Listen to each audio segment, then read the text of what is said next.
Hi friends, welcome to శ్రీస్ kitchen. ఇవాల్టి రెసిపీలో మనం అటుకుల ఉప్మా ఎలా చేయాలో చూడబోతున్నాం. అటుకుల ఉప్మా చాలా ఈజీగా చేసుకోవచ్చండి. ముందుగా ఆనియన్స్, పచ్చిమిర్చి ఇలా కట్ చేసి తీసుకున్నాను. అటుకులని ఇలా స్ట్రైనర్లో వేసి వాటర్ వేసుకొని క్లీన్ చేసుకోవాలి. వాటర్లో ఎక్కువగా తడపకూడదు, అలా చేస్తే అటుకులు చాలా మెత్తగా అయిపోతాయి. స్టవ్ ఆన్ చేసి ప్యాన్ పెట్టి 2 టేబుల్ స్పూన్స్ ఆయిల్ వేసుకొని, ఆయిల్ హీట్ అయ్యాక పల్లీలు, జీలకర్ర, మనం కట్ చేసి తీసుకున్న ఉల్లిపాయలను వేసుకుందాం.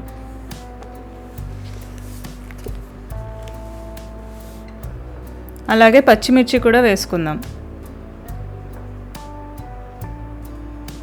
ఇందులోకి కొద్దిగా పసుపు,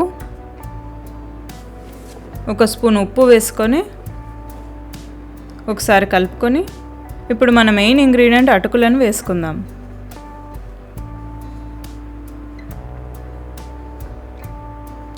ఇదంతా కలిసేలాగా బాగా కలుపుకోవాలి.